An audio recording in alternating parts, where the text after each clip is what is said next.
انسان خو پیدا شو، روح پکې واچولی شو، خو څلور خبرې د ده سره ولیکه.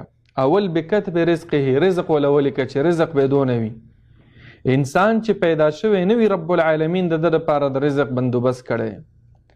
د دې وجه نه حدیث کې داسې راغلي لن تموت نفس حتی یستکمل رزقها، انسان به تر هغه وخته پورې نه وفات کېږي تر څو چې د دنیا نه خپل رزق پوره خوړلی نه وي. و اجله دویم لیکلی کېږي د انسان اجل. اجل معنا نیټه، چې دی به څومره وخته پورې ژوندی وي، میاشت به ژوندی وي، ورځې به ژوندی وي، کال به ژوندی وي،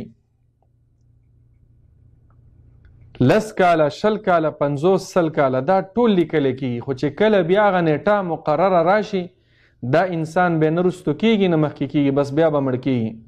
فاذا جاء اجلهم لا يستأخرون ساعة ولا يستقدمون.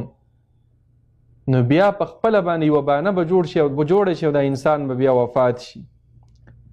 نو اجل هم لیکلی شوی دی، رزق هم لیکلی شوی، و عمله د انسان عمل هم لیکلی کېږي چې دا به صحیح عمل کوي که نه خراب عمل به کوي، فاسد عملونه به کوي،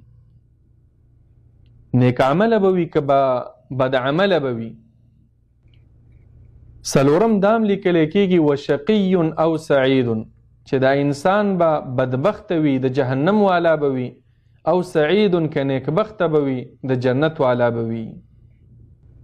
د نیکبخت او د بدبخت علامه هم دا ده چې کوم انسان ته د نیکو اعمالو توفیق ملاوېدو دا نیکبخت دی، او چې کوم انسان ته د بدو اعمالو توفیق ملاوېدو دا بدبخت